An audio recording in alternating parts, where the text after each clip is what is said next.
पूरी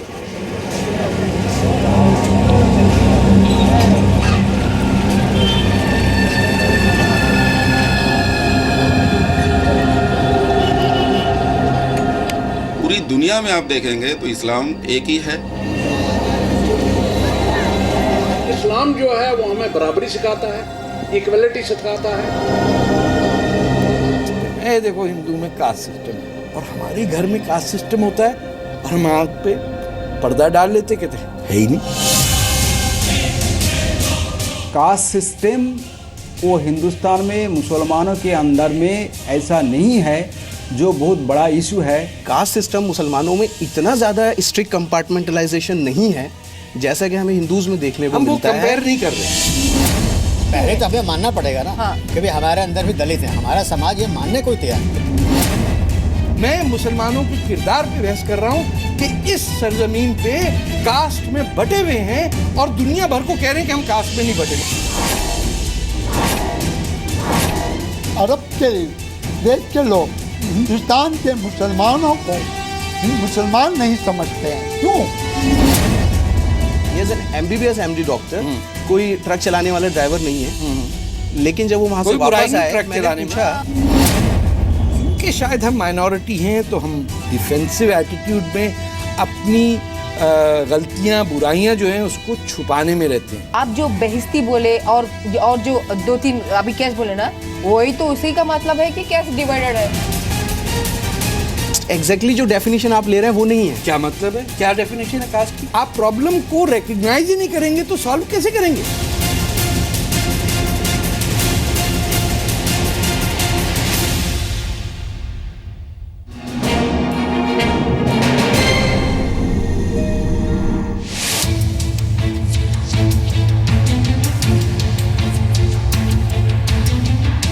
नमस्कार, अस्सलाम वालेकुम, आदाब। मेरा नाम है तारिक फतेह और एक बार फिर आपके पास फतेह के फतवे के साथ हाजिर हुआ हूँ। मेरा सिर्फ आपसे ये कहना है कि अगर आप कालीन के नीचे कचरा संभाल रही हैं, छुपा रहे हैं, तो क्या उससे बू ख़त्म हो जाएगी? हरगिज़ नहीं। सदियों से हमारे प्रॉब्लम चले आ रहे हैं और हम सच बोलने से कासिर हैं, क्योंकि लोग क्या कहेंगे। एक ऐसा मसला आज हम जिस पे बात करेंगे वो हिंदुस्तान के 90% मुसलमानों का मसला है, लेकिन उस पर गुफ्तगू नहीं होती, मुसलमान खामोश हैं। इस मुद्दे पे बात करने के लिए पहले मैं अपने मेहमानों का तारुफ करा दूं। मेरे साथ हैं सुल्तान शाहीन साहब, एडिटर हैं न्यू एज इस्लाम के। उनके साथ हैं सैयद सूफ़ी साहब, सैयदना अली एजुकेशन रिसर्च फाउंडेशन के हैं। डॉक्टर लुबना जो कि एक PhD स्कॉलर हैं, इंडोनेशिया से आपने अपनी PhD की, thank you for coming to us. सहाफ़ी हैं अपने मोहम्मद आसिम साहब, All India Indo Asian News Service, और हमारे दोस्त इरफान इंजीनियर साहब, जिनके फादर असगर अली इंजीनियर, जिन्होंने मुसलमानों के लिए बड़े बड़े कॉजेज़ के अंदर जंग की और खड़े हुए मुश्किल हालात में। फतेह के फतवा में आज का मौजू है मुसलमानों में ज़ात पात यानी कास्ट का सिस्टम।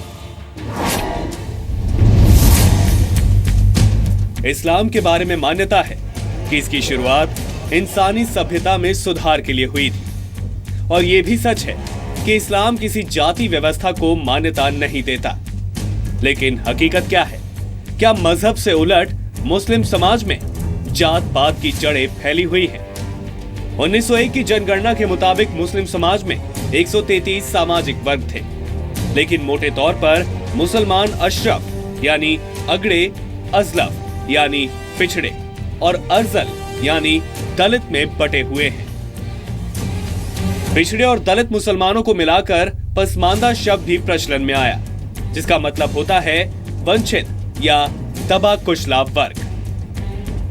एक अनुमान के मुताबिक पहली लोकसभा से अब तक करीब 400 मुसलमान संसद में आए, और इनमें से पिछड़ी जाति के मुसलमान सिर्फ 60 थे, जबकि कुल मुस्लिम आबादी में करीब 85% पसमानदा मुसलमान हैं।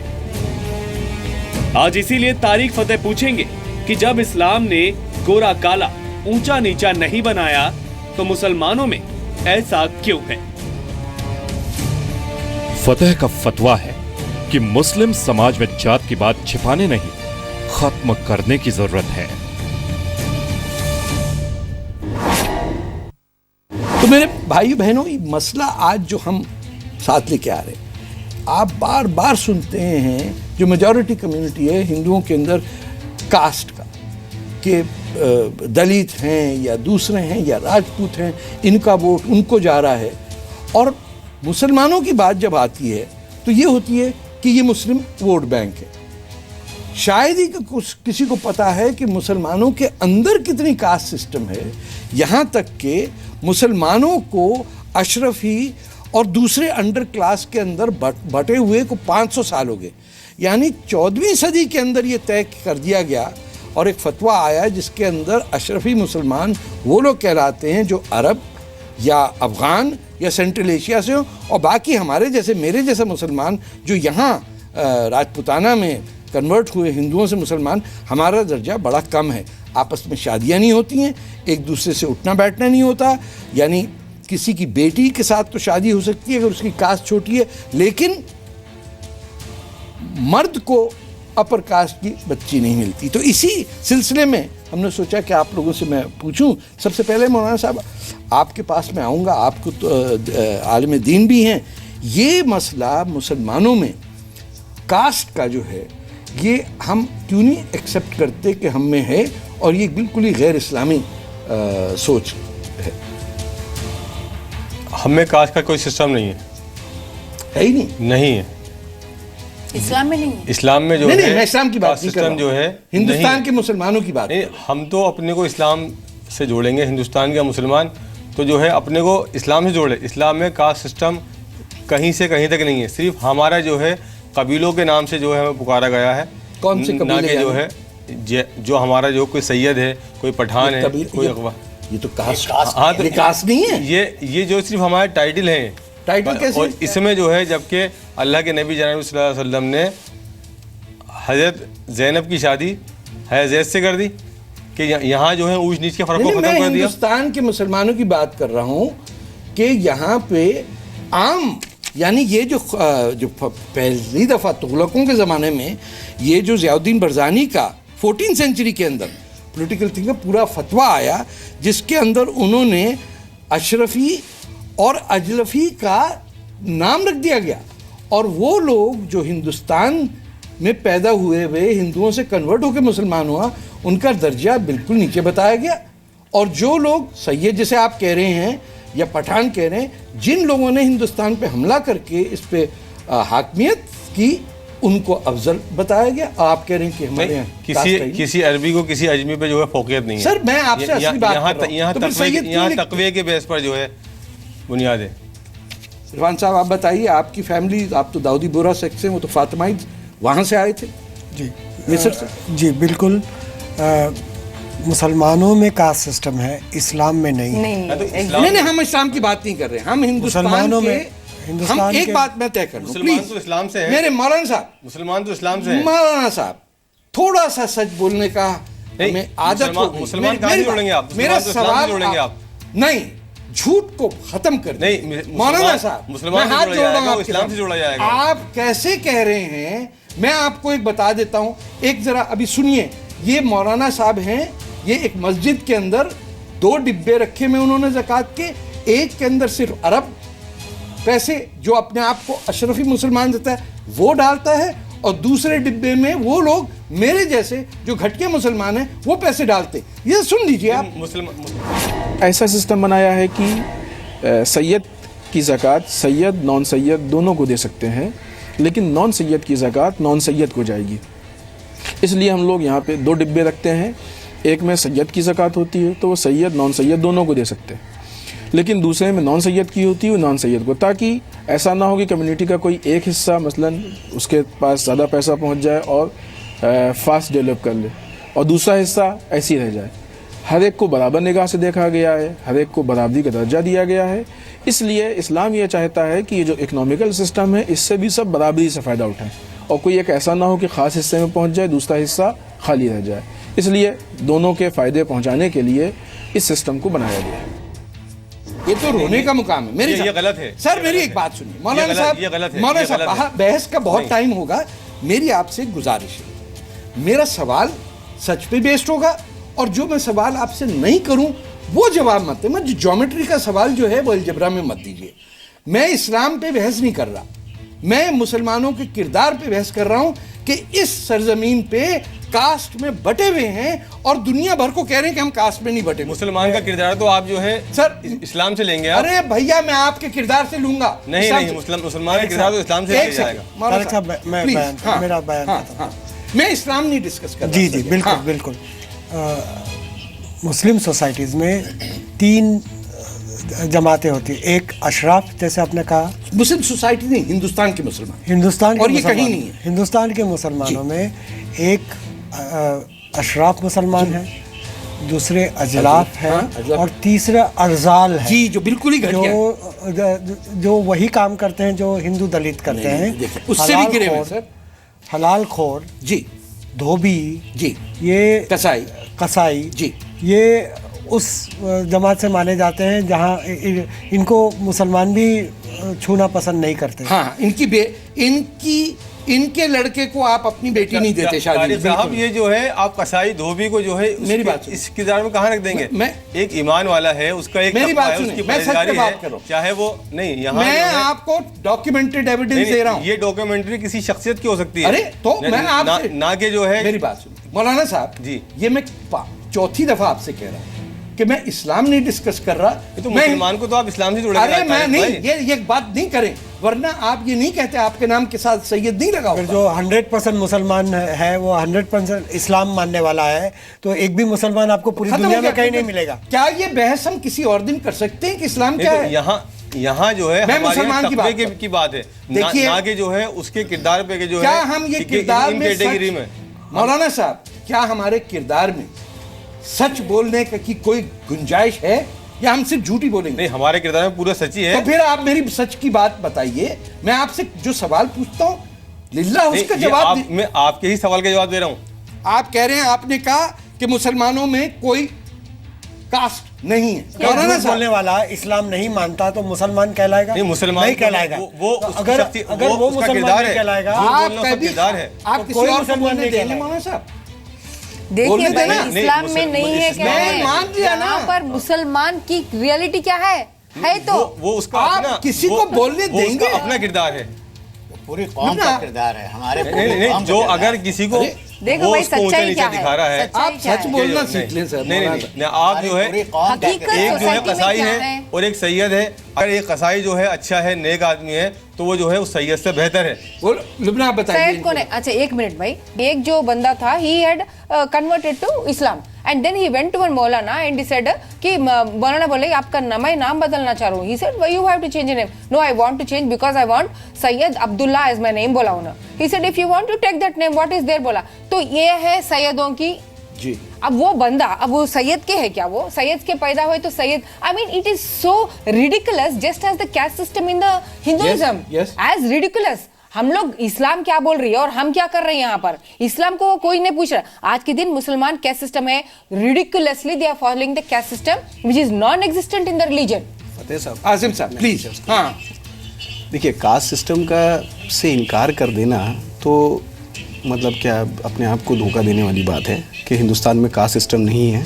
मैं मुसलमानों की बात कर रहा हूँ, मुसलमानों में, हिंदुस्तानी मुसलमानों की हम लोग बात कर रहे हैं। बिल्कुल दुरुस्त। तो कास्ट सिस्टम तो बेशक है यहाँ पर, जैसे मिसाल के तौर पे, और वो हमें अगर अब शायद ये पुरानी दिल्ली में रहते हैं इनको शायद इतना नहीं देखने को मिलता, क्योंकि वहाँ पे कास्ट की बहुत ज़्यादा ये नहीं होता, इंटरमिंगलिंग होती है।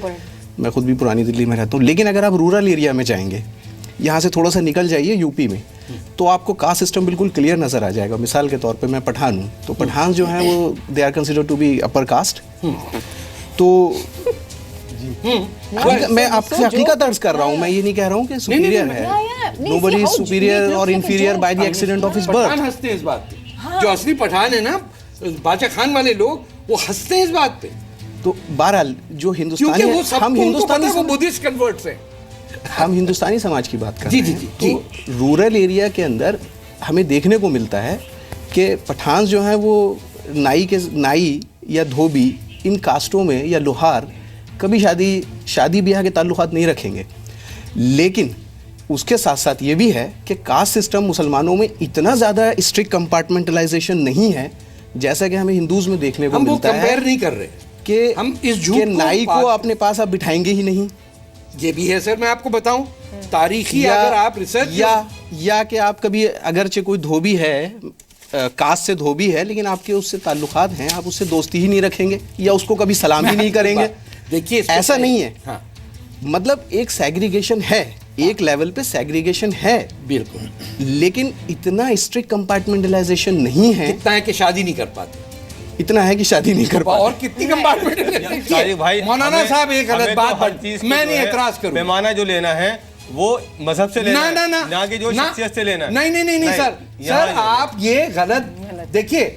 आंध्र प्रदेश में मैं एक बता दूं, मैं सिर्फ ये मेरी एक दरखास्त मजहब की बात ही नहीं कर रहे। मैं रियलिटी आपसे जब मजहब की बात नहीं कर रहा हूँ तो आप क्यों बार बार कह रहे हैं? मैं आपसे कास्ट सिस्टम मुसलमानों में नहीं है। साहब कब तक बोलेंगे? इस्लाम में नहीं है, मुसलमानों में है। मुसलमान को तो आप इस्लाम ही जोड़ेंगे ना, आपने अलग क्यों कर दिया? अच्छा एक बात है, आइडियलिज्म वाली बात है। आंध्र प्रदेश की बात करता हूँ। मैं ये बताऊं कि मंडल कमीशन ने स्टडी करने के आधार पर ये पाया कि मुसलमानों में बैकवर्ड क्लासेस है और उनके लिए रिजर्वेशन है ओबीसी कैटेगरी में। ये दूसरा, सर सैयद अहमद खान का आप एक लेक्चर सुनेंगे, उसमें वो खास कहते हैं, लोग उनके पास जाते हैं कि आप ज़्यादा स्कूल खोलिए, एजुकेशन फैलाना चाहते हैं तो हमारे धोबी और वो अपने इलाके में स्कूल खोलने की बात करते हैं। तो सर सैयद कहते हैं कि क्या ये तेली तंबोली धोबियों के लिए हम एजुकेशन तो अशराफ मुसलमानों के लिए है ताकि वो आला एजुकेशन हासिल करें। साहब सर सैयद अहमद खान रहमतुल्लाह अलैह ने जो है अलीगढ़ यूनिवर्सिटी बना दी, उसमें कोई इंतखाब कोई है कि जो है उसमें कोई सबका आएगा, जुलाया आएगा। आंध्र प्रदेश की जो भीमवरम नाम की गांव है वो मेरे ननियाल का गांव है, वहां पर एक स्टार्क रियलिटी की बात कर रही हूँ मैं। वहां पर जो खसाब जो होते हैं, खसाबों की मस्जिद अलग, मस्जिदें भी अलग, मस्जिदें भी अलग। अब और क्या डिवीजन देखना चाहिए? ये तो और क्या बोलूं, ये तो इस्लाम नहीं है लेकिन ये मुसलमानों की रियलिटी है। लेकिन दिल्ली में दिल्ली में कसाईयों को लोअर कास्ट, कुरैशियों को लोअर कास्ट नहीं समझा जाता है। नहीं है वो लोअर कास्ट, क्योंकि वो अपर कास्ट नहीं, वो अपने आप को कुरैशी कहते हैं, यानी कि वो अरब हैं और वहां से आए थे। यानी मक्का मदीना से जॉर्डन में कुरैशी नहीं है, इराक में नहीं है, सीरिया में नहीं है, ईरान में नहीं, बलोचिस्तान में नहीं, सिंध में, सिर्फ दिल्ली में आ गए सारे। नहीं, ये फिर कहाँ से आए कुरैशी? ये तो हमने जो है ऊंच नीच है ही नहीं किसी अरबी को। ये आखिरी जो है खुतबा है, भाई वो इस्लाम की बात कर रहे हैं को किसी आप इस्लाम की बात कर रहे हैं, हम मुसलमानों की बात कर रहे हैं। मुसलमान को आप कहाँ से लेंगे? आप मुसलमान को उनकी हकीकत से लेंगे, मुसलमान को उनकी हकीकत से लेंगे, मुसलमान को जो है आप इस्लाम से लेंगे, हकीकत से लेंगे। कब तो सर नहीं में कोई मुसलमान ही नहीं है। इनको थोड़ा समझा दीजिए कि ये मुद्दा हो डिस्कस क्या रहा है, ये शायद समझ नहीं पा रहे हैं। ये हिंदुस्तान के मुसलमानों, हमें सब पता है, सामने है। ये युगन सिकंद का कोई 25,000 वर्ड का आर्टिकल है, 5-6 रिसर्च पेपर्स 1930 के, किताबें मोटी मोटी 500 की पेजेस की हैं, मुस्लिम कास्ट इन इंडिया लिखी हुई है, 180 कास्ट की नंबरिंग है। और आप यहाँ सर थोड़ा सा समझा दीजिए, शायद मैं इसमें देखिए मैं आपको एक ज़ाती तजुर्बा बताऊं। मैं आपको बताऊं, देखिए मेरे जो है ख़ानदान में के जो भिश्ती होते हैं उनके यहाँ भी रिश्ता हुआ है, जो कसाई होते हैं उनके यहाँ भी रिश्ता हुआ है, तो मैं तो जो है फिर यहीं से हूँ। आप देखिए, मैं एक पॉइंट बताऊं आपकी, इससे मैं आपको जवाब देती हूँ। अभी आप जो बेहिस्ती बोले और जो 2-3 अभी कैसे बोले ना, वही तो उसी का मतलब है कि कैसे डिवाइडेड है। आप मुसलमान बोल के नहीं बोले ना, आप बोले बेहिस्ती बोले, वो बोले, ये बोले, मुसलमान आप कह रहे हैं कि जो है इसको जो है कुछ कह रहे थे, बराबर नहीं कर रहा है, बोल लेने दें सर। मैं ये बता रहा था कि मेरे अपने घर में हम लोग सैयद समझे जाते हैं, मैंने अपने नाम से निकाल दिया है, आपने सुल्तान शाहीन बताया था, सर्टिफिकेट में अभी भी है, मैं कुछ कर नहीं सकता उसका। तो मेरे आपको पता है शायद आप सैयद नहीं है, मतलब मुझे मालूम है, मुझे अच्छी तरह मालूम है सैयद का क्या है, सैयद कुछ भी नहीं, सैयद कुछ भी नहीं है। बहरकैफ मेरे बचपन में मेरी बड़ी बहन के लिए एक बड़ा अच्छा रिश्ता एक फैमिली से आया और मतलब there was everything nice about them. तो मेरी वालिदैन ने उसको मना कर दिया। तो मैंने उनसे पूछा, ये आपके कॉन्टेक्स्ट में आप बताए थे ना पठान अपर कास्ट होते हैं, तो मैंने अपने वालिदैन से पूछा, वालिदा से क्यों मना कर रहे हैं आप? तो उन्होंने कहा ये कि उनकी हड्डी कमज़ोर है, तो मैंने कहा वो तो पहलवानी करता है वो लड़का है, उसकी हड्डी कैसे कमजोर होगी? तो कहनी वो तुम्हारी समझ में नहीं आएगा। अच्छा, एक्चुअली ये था कि हम सैयद हैं तो हम पठान की लड़के से शादी नहीं करेंगे। आप ये देखिए, अरे जबकि पठान है प्रकाश समझते हैं। नहीं, लेकिन सैयद आप अरब बनते हैं जी, जी। तो आप पे आप देखिए कि फतवे हैं जिनसे वहाबियत और शाह वलीउल्लाह ने सूरा लिया, जो फतवे लगे हैं कि एक हिंदुस्तानी मुसलमान अपने आप को अरब के बराबर सुने तो गुनाह कर रहा। सही है, हाँ सही है, जी जी।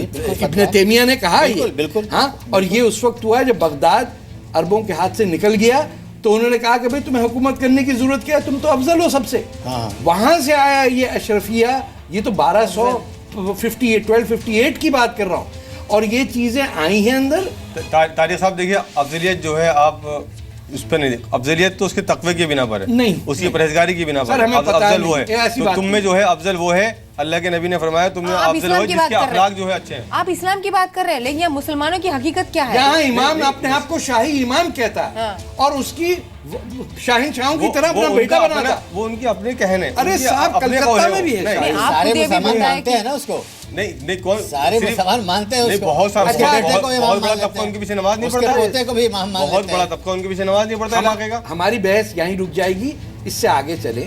हमने हिंदुस्तान के आम मुसलमानों से पूछा कि क्या ये सच है कि कुछ मुसलमानों को नीचा समझा जाता है सिर्फ इस वजह से क्योंकि वो ये बात तस्लीम करते हैं कि वो हिंदू की लो कास्ट से कन्वर्ट होकर मुसलमान बने? मेरा मानना है इसमें कि जो कन्वर्टेड होते हैं वो उनको और सम्मानित होते हैं, वो और सम्मान मिलता है। बिल्कुल ऐसा नहीं है कि उन्हें नीचा दिखाया जाता है और उनकी बेइज्जती की जाती है, ऐसा बिल्कुल भी नहीं है। उनको और सम्मान दिया जाता है, वो और ट्रेडिशन और कल्चर फॉलो करते हैं। हम एक समाज से, एक संस्कृति से दूसरी संस्कृति में आते हैं तो थोड़ा सा कहीं ना कहीं ऐसा उसको एक्सेप्ट करते हैं हम, तो वो असर आया जिसके कारण आज मुसलमानों में भी कई तरह की जातिवाद देखने को मिलता है। कोई बंटवारा नहीं है कि वो छोटी जाति का था और पहले वो हिंदू थे या फिर कोई ईसाई थे या कुछ भी थे, वो अब मुसलमान हो गए, तो यानी इसका मतलब ये है कि वो हम एक बराबर हो गए। और हम लोग मैटर करते हैं कि मतलब मुस्लिम है तो फिर वो लोग में जब हम लोग सोचते हैं कि मतलब खुदा अगर ऐसा नहीं बनाए, मुस्लिम अगर वो एक मुस्लिम बनाए तो सिर्फ एक तरह की है, क्योंकि जाति पाति इंसान बनाए ना कि भगवान बनाए हैं। अगर ये हम तय कर ले कि इस्लाम में कास्ट सिस्टम पे प्रोहिबिशन है, इस पे तय मानते हैं आप बात? हम सब मानते हैं, सब मानते हैं, आप भी मानते हैं, तो ये तो तय हो गया। ये मुद्दा अब डिस्कस हम नहीं करेंगे क्योंकि ये हम सबको पता है कि रसूलुल्लाह ने अपनी आखिरी तकरीर हज के बाद कहा कि ना काला ना गोरा ना अफजल। हाँ, लेकिन उनके वफात के 10 साल के बाद क्या कुछ हुआ ये भी हमें पता कि किससे कहा गया कि वो जो ईरान के मुसलमान हैं वो मदीना में नहीं रह सकते, जो अरब हैं, जो नॉन मुस्लिम है वो रह सकते। निकाला गया तमाम, जिसके अंदर हज़रत उमर के ज़माने में ये सब कुछ हुआ उनके कत्ल के बाद। अब बात मौलाना साहब और इरफान साहब आपसे सिर्फ ये हम कर रहे हैं, मुसलमान जब भी बैठते हैं हम लोग, आपको पता है हम बड़े क्रिटिसिज्म से और हंस के बात करते हैं, कास्ट सिस्टम है इंडिया का, ये हिंदुओं में देखो कास्ट सिस्टम है, देखो हिंदू में कास्ट सिस्टम है, और हमारे घर में कास्ट सिस्टम होता है और हम आँख पे पर्दा डाल लेते, कहते है ही नहीं। तो हम किसी स्टेज पे तो सच बोलेंगे ना कि है, और उसको दुरुस्त कैसे करना है। चैलेंज ये है कि उसको ख़त्म कैसे करना है। सब ने इत्तेफाक कर लिया और आपने भी कह दिया कि नाम ले लिए कास्ट के, वहाँ से शादी हुई, हाँ, मतलब आप रिकॉग्नाइज कर रहे हैं कि तबकात है। नहीं वो जो है, नहीं वहाँ नीचे और ऊंचे का जो है, अच्छा लेकिन है तो कास्ट, ये तो मान लिया आपने, उसकी जो है पहचान के लिए है। पहचान क्या पहचान? मुसलमान के अलावा और एक पहचान ये इस्लाम में है, ये इस्लाम में है, ये में बांटा गया है कि आप इस्लाम में बांटा गया है, सिद्दीकी हैं, आप सकाफी हैं, ये इस्लाम के हिसाब से है क्या? ये तो अल्लाह के नबी ने, अल्लाह के नबी के टाइम में जो है काफिले थे, ये इस्लाम में है क्या? नबी के टाइम में भाई लोग पॉइंट पे आ रहे हैं, इस्लाम में है क्या वो पूरा? अल्लाह ने जो ये हमें काफिलों में बांटा गया है, अल्लाह बनु हाशिम है, अब्दुल मुत्तलिब हैं, सिद्दीकी हैं, उस्मानी हैं। ये किसने कहा आपसे? इस्लाम में है ये बंटवारा? नहीं, ये हमारे कबीले हैं, ये किसने कह दिया? हमें जो है हम इनसे पहचाने जा रहे हैं। नहीं, गलत बात। नहीं, ये गैर इस्लामी है। ये गैर इस्लामी नहीं है। अरे इतनी बात करने के बाद आप आ गए इस्लाम के खिलाफ बोल रहे हैं आप पूरा। ये मुसलमान कौन सा कबीला? देखिए कुरान ने कहा हमने तुम्हें कबीलों में बनाया ताकि एक दूसरे को पहचानो। तो कौन से कबीले? ये बताइए कहाँ लिखा है कबीले का? तो ये कबीलों में तो बांटा है ना। सिद्दीकी कबीला कैसे हुआ? कबीला नहीं है, सकाफी है, हाशमी है, ये कबीले। तो इनको जो है इनसे बांटा, ये पहचान है हमारी। है कैसे पहचान है आपकी सर? तो इन्होंने बांटा गया। अभी तो आप बोले कि किरदार से पहचान है, अभी आप बोल रहे कबीला से पहचान है की बिना पर। तो हाशमी का तकवा ज्यादा होता है? नहीं, तो हाशमी का तकवा जो है अगर गुलाम से कम होगा तो गुलाम का तकवा जो है अच्छा। अरे सर आप अरे नहीं रे भाई, ये आप इस्लाम से एलियन टू इस्लाम है ये पूरा। आप कुछ बोल रहे थे? हाँ प्लीज। मैं ये अर्ज कर रहा था कि कास्ट सिस्टम की जो आप बात कर रहे हैं, कास्ट यानी जो आपकी डेफिनेशन है, आप कास्ट जो मैंने अभी शुरू में अर्ज किया था कि जो हिंदुइज्म के अंदर हिंदू सोसाइटी में जो कास्ट है, मुस्लिम सोसाइटी की कास्ट वो नहीं है। मतलब जो वो डेफिनेशन उस पर अप्लाई मत कीजिए। एक सेकंड, आप ये मैंने जैसे कहा कि नहीं मैं तो जानता हूँ that I agree, but why are we comparing it to Hindus?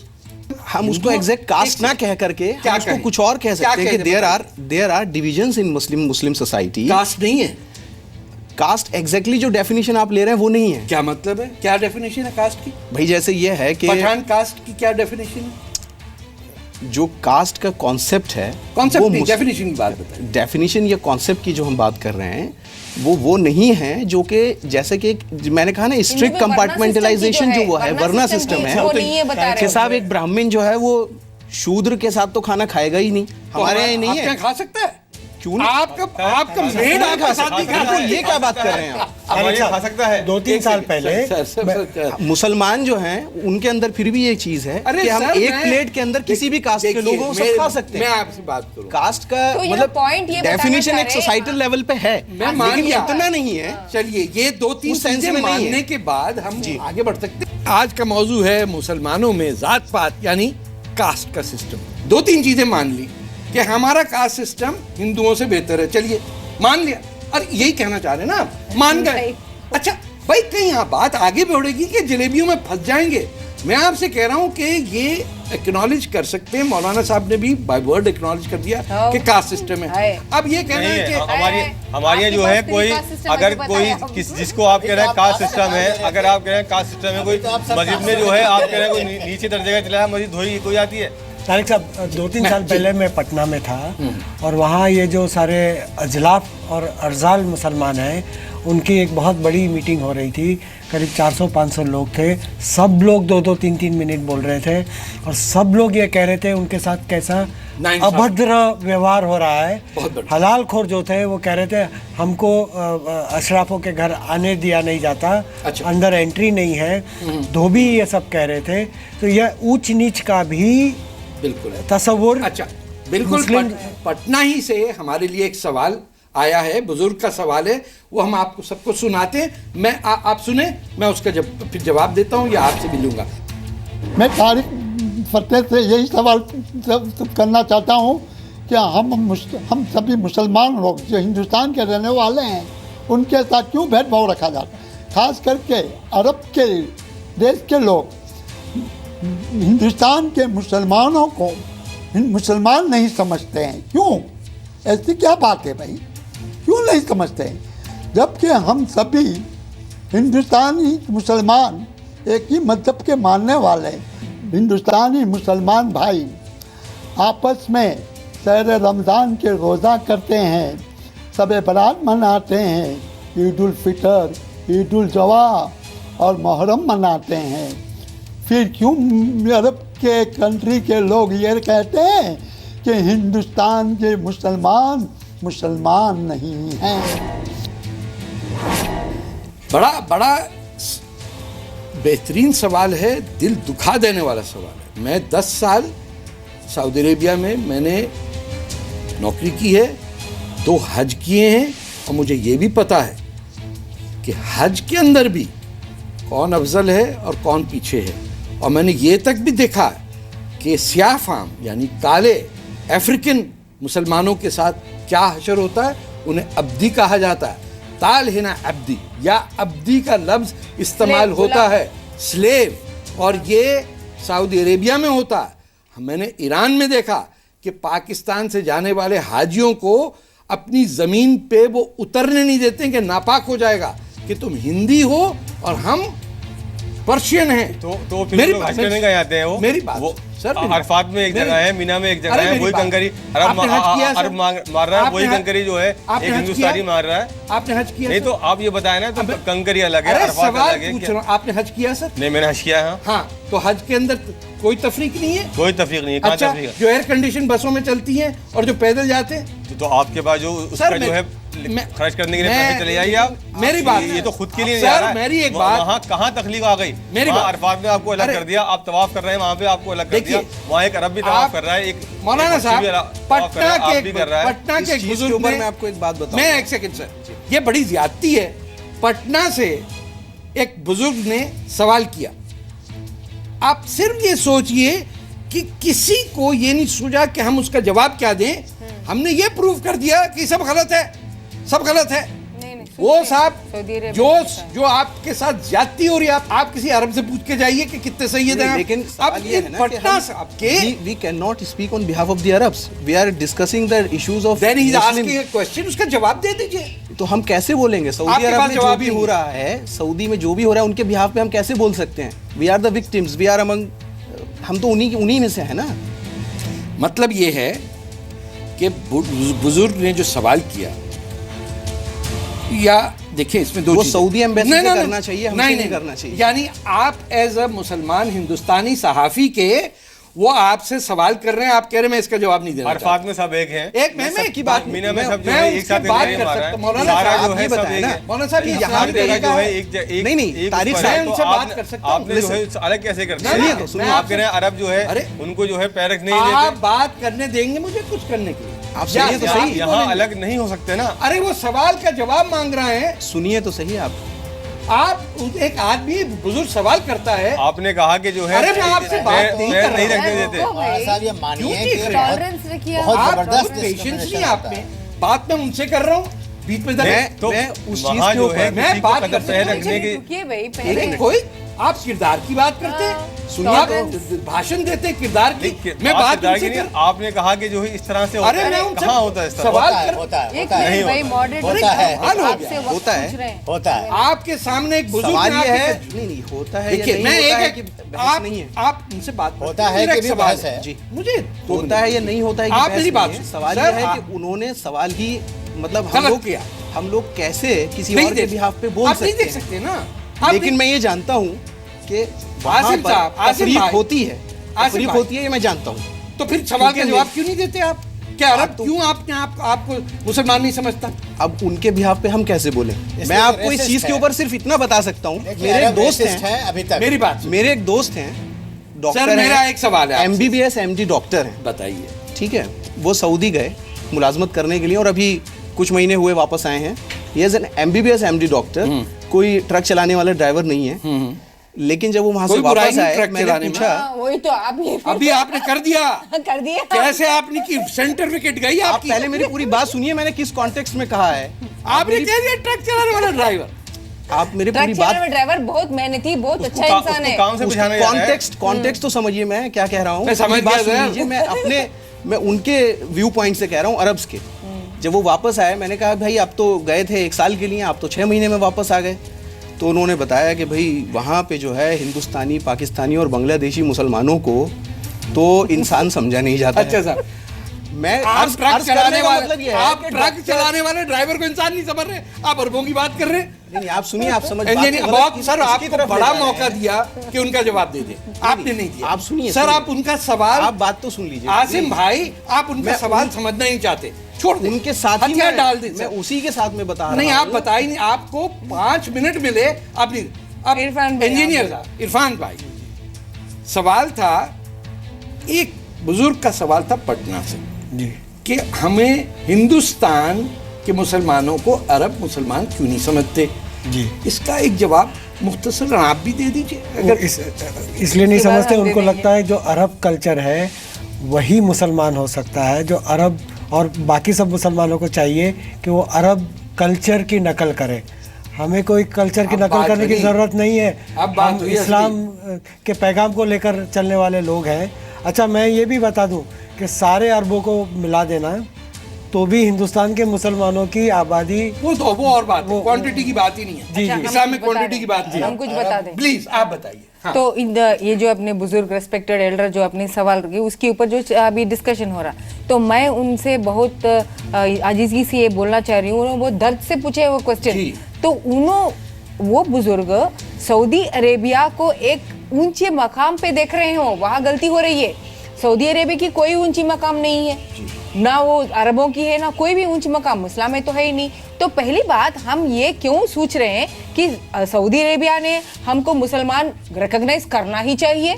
कोई जरूरत नहीं है। क्योंकि इंडिया में हम लोग ये हर दिन देख रहे हैं कि अगर कोई सारा खान ने बोटू लगा के टीवी में एक्ट कर दिए या नजमा ने एक्ट कर दिए, तो उनके ऊपर तो कई मौलाना जो है उनको, अरे ये तो इस्लामी नहीं है, ये तो मुसलमान नहीं है, ऐसे कई आपने को हवे में मिलते ही रहते हैं। तो कोई एक दूसरों को रिकॉग्नाइज करने से मैं मुसलमान बनती हूँ ऐसा नहीं है। तो वो आदमी भी, वो जो बुजुर्ग है, उन्होंने सऊदी अरेबिया को एक ऊंचे पेडेस्टल पे रखे, वहां से सोचे कि उन्होंने हमको पहचानना चाहिए। कोई जरूरत नहीं है। बताऊं प्लीज कि मुसलमान दुनिया में आप इंडोनेशिया चले जाएं, आपको कोई नहीं कहेगा कि आप मुसलमान नहीं है। तुर्की में गया हूँ, किसी ने कभी नहीं मुझे कहा तो मुसलमान नहीं है। मैं अफ्रीकन कंट्रीज में गया हूँ, लोग जो मुसलमानों की एक कल्चरल अफिनिटी है कि एक दूसरे से मिलना। रूस में, पोलैंड के अंदर तातारी मुसलमानों से क्या है, गले मिल लेते हैं, हालांकि बात भी नहीं कर पाते, उनकी लैंग्वेज अलग है। अरब वर्ल्ड वाहिद जगह है जहाँ हिंदुस्तान में जिनके साथ जिनको बड़ा प्यार है उनसे, और उनको सख्त घिन आती है हिंदुस्तानियों से। कोई मुझसे ये पूछने लगे कि सब तारिक फतेह साहब जो हैं वो ऐसा ऐसा क्यों बोलते हैं, तो मैं आपके बिहाफ पे कैसे जवाब दे सकता हूँ कि साहब तारिक फतेह साहब ऐसा क्यों बोलते हैं? ठीक है, आप नहीं कह सकते ना। देखिए, एक 80 साल का अरब, देखिए अगर वो मुस्लिम समाज के बारे में, हिंदुस्तानी मुस्लिम समाज के बारे में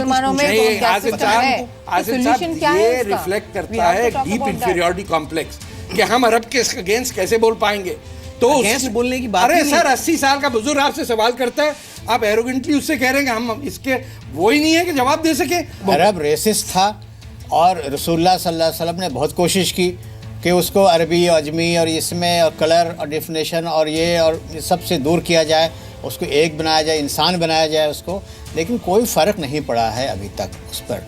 और उसका बिहेवियर वही है नॉन अरब्स की तरफ जो पहले था। लेकिन गोरों को तो नहीं है उसका ऐसा, गोरों को तो बहुत गोरों को वो सुपीरियर समझते हैं अपने आप से, लेकिन वो भी रेसिज्म का एक पार्ट है। हाँ, किसी को सुपीरियर समझना भी एक तरह की रेसिज्म है। Western people, the European countries और ये जो अमेरिकन वो जो कॉन्टिनेंट है उसकी तरफ जो वो एक सुपीरियर नजर से देखता है, वो जो दुनियावी माली नजर से देखता है कि अरे that is more superior to me in technology and in finance. देखिए डॉक्टर साहब, ये मसला है कि अगर हम रिकग्नाइज ही नहीं करेंगे और डिनाई कर देंगे और फिर जब डिफेंसिव पे जाएंगे तो बोलेंगे भाई हिंदुओं का ज्यादती होती है, हम कम करते हैं ज्यादती गरीबों पे या काले रंग के लोगों पे या जो कसाई हैं या मोची हैं, ये इस टाइप के, यानी कि गाली बन गई। कमीना लफ्ज जो है वो तक कैटेगरी में आता है कास्ट के अंदर, एक बाकायदा कास्ट है कमीन। अच्छा, 180 कास्टों में उसका बिल्कुल नीचे नाम आता है। तो दो चीजें हो गई। फिर प्रैक्टिकली बात है, हमें मिलियंस लोग हमारे शो को देखते हैं, मुसलमान भी देखते हैं, कि हम इसका तोड़ किस तरह करें। हमने मौलानों और हिंदुस्तान के आलिम दीन मुसलमानों से पूछा कि क्या मुसलमानों में कास्ट का सिस्टम है या नहीं।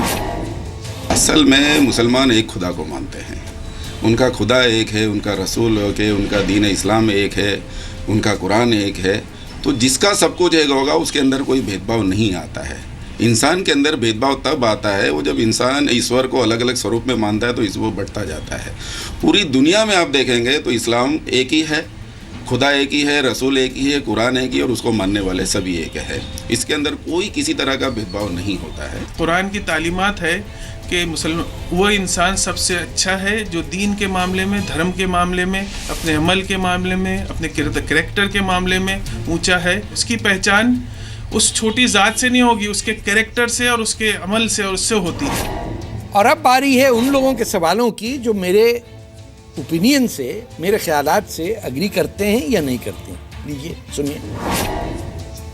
मैं तारिक फतेह अली साहब से एक सवाल करना चाहता हूँ कि कहीं वो इस्लाम के नाम पर ज़ात बरादरी, कास्ट, कलर, क्रीड सिस्टम या ज़ात पात के सवालों को उछाल कर असली इस्लाम को हमारी आंखों से दूर तो नहीं कर रहे हैं। इस्लाम जो है वो हमें बराबरी सिखाता है, इक्वलिटी सिखाता है, फ्रेटर्निटी सिखाता है, मसावात सिखाता है, प्रेम सिखाता है, सेकुलर रिवायात सिखाता है। अगर तारिक फतह ने ऐसा बोलना चाहते हैं तो वो सही नहीं कह रहे हैं। और मैं उनको पूछूंगा जे आप कहाँ से इस सिलसिले में आप ये मामला को उठाए हैं। कास्ट सिस्टम वो हिंदुस्तान में मुसलमानों के अंदर में ऐसा नहीं है जो बहुत बड़ा इशू है। बिल्कुल कास्ट सिस्टम कुछ नहीं, कहीं नहीं है हिंदुस्तान में। ये मैं अकेला थोड़ी हूँ, सभी आप लोग यही कह रहे हैं कि कास्ट सिस्टम नहीं है। वो उस वक्त पता चल जाता है कि जब रिश्ता आता है तो कहते हैं भैया ये कास्ट किसकी है, ये बहिश्ती का लड़का हमारी बेटी को क्यों लेने आ गया, हम पठान हैं, सैयद हैं, सिद्दीकी हैं और यूपी के हैं, ये तामिल मुसलमान हमसे शादी करना चाहता है।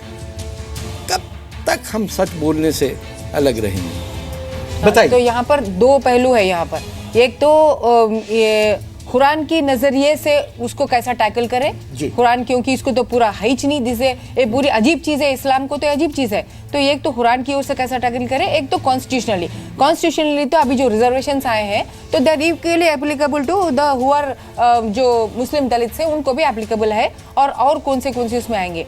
और दूसरी बात यह है कि जब हम मानेंगे नहीं कि मुसलमानों में दलित होते हैं तो रिजर्वेशन कैसे हम मान सकते हैं? नहीं नहीं, बात पहले तो हमें मानना पड़ेगा ना कि भाई हमारे अंदर भी दलित हैं, हमारा समाज ये मानने को तैयार नहीं। एक मिनट, अब जो रिफॉर्म्स, जो रिजर्वेशंस कुछ आए हैं मुसलमानों के लिए, वो मैं totally I am against the reservation system to be, I am on the other side, I am telling मेरे को सिर्फ इकोनॉमिक बैकवर्डनेस की बुनियाद पे मैं रिजर्वेशंस को प्रेफर करती हूँ मेरे इंडिया के लिए। Otherwise I am totally against any reservations. Okay, तो लेकिन अभी यहाँ पर क्या हम देखते हैं, लेकिन अभी हम क्या देखते हैं यहाँ पर कि मुसलमानों के अंदर भी कुछ लोगों के लिए रिजर्वेशंस आ चुके हैं। वो जो सैयद को छोड़कर, इसको छोड़कर, जिसको मोहम्मद है, जिसको कुछ और आई मीन वो तो ओबीसी कैटेगरी में आते हैं, वो उसको मुसलमान मानते हैं। नौकरी लेना होता है तो मान लेते हैं कि हमारा ये कास्ट है, हमारा ये कास्ट है, नौकरी लेनी है तो मान लेते हैं ये हमारा ये कास्ट है। और वैसे आप उनसे पूछेंगे नहीं हमारे यहाँ कोई कास्टिज्म नहीं है। लेकिन देखिए वहाँ पर एक फर्क है। चलिए ये भी हो गया। दुख इस बात का है कि पढ़ते हम ये हैं कि अरब अजम का फर्क नहीं है, और किताब बंद करते हुए चोरी शुरू कर देते हैं। सोल्यूशन का ये ऑनेस्ट सॉरी तारिक साहब, हमें ज़रूरी है कि मुसलमानों के अंदर सोशल रिफॉर्म मूवमेंट्स हो। हाँ, वो रिफॉर्म मूवमेंट्स बहुत ज़ोर शोर से हो, इक्वालिटी के बेसिस पर हो, इक्वालिटी के लिए हो, और सिर्फ मुसलमानों में नहीं लेकिन सबकी बराबरी के लिए, बराबरी का जो, और उसमें कुरान की आयतों की भी मदद ली जा सकती है, और बाकी जो सोशल मूवमेंट्स हुए हैं इक्वालिटी के, और वो सिर्फ कास्ट के बारे में नहीं, जेंडर इक्वालिटी, कास्ट इक्वालिटी, ये जो इक्वालिटी हमारा कॉन्स्टिट्यूशनल वैल्यू है उसको लेकर रिफॉर्म मूवमेंट्स जरूरी। लेकिन इरफान साहब, सोल्यूशन का आगाज होगा वहाँ से, उस काम से जो तारिक फतेह साहब कर रहे हैं, वो ये कि कारपेट के नीचे जो चीज़ें दबी हुई हैं उनको बाहर निकाल के सबसे पहला काम ये होगा कि हम डिनाइल से निकल के आए। बिल्कुल, सबसे पहले ये काम हाईलाइट करें कि ये प्रॉब्लम है जी, पहले हम मनवाएं अपनी कम्युनिटी को, उसके बाद सोल्यूशन का आगाज होगा वहाँ से। अच्छा, मैं तभी शुरुआत होगी। मौलाना साहब से कहूँगा कि सोल्यूशन मुझे बताइए कि आपकी नज़र में क्या हो सकता है। इनकी नज़र में कोई प्रॉब्लम नहीं, सोल्यूशन तो देखें, सोल्यूशन क्या बताएं, ये जो है कोई प्रॉब्लम है ही नहीं है। प्रॉब्लम तो जो है आपने बना दी, प्रॉब्लम बना दी, प्रॉब्लम नहीं है ना, यही तो मैं कह रहा हूँ आपसे। बताइए, इनके नजर में कोई प्रॉब्लम ही नहीं है। प्रॉब्लम नहीं है। अभी जो इरफान भाई, मैं जो मस्जिदों का देख रही हूँ वो सब क्या है, ये तो आपने प्रॉब्लम बना दी। कहीं जो है आपने बना दिया, नीचे जो है तबका नहीं है। मैं अब कंक्लूड करना चाहूँगा आज की बहस में, कम से कम ये बात खुल के आई, कुछ 100-200 मिलियन लोग देख रहे हैं कि मुसलमानों के अंदर एक प्रॉब्लम एग्जिस्ट करती है। क्योंकि शायद हम माइनॉरिटी हैं तो हम डिफेंसिव एटीट्यूड में अपनी गलतियां, बुराइयां जो हैं उसको छुपाने में रहते हैं। तलकीन मेरी ये है कि जब तक कि बुराइयां की बात नहीं करेंगे, या आपस में हम सारे मुसलमान हैं, फतेह के फतवे के अंदर काफ़ी लोग मुसलमान देखते हैं, कुछ तारीफ़ करते हैं, कुछ क्रिटिसिज्म भी करते हैं, लेकिन इसी तरह किसी और मुद्दे के साथ अगले हफ्ते हम फिर आपके सामने हाजिर होंगे। उस वक्त तक के लिए हमें इजाज़त दीजिए। खुदा हाफिज़।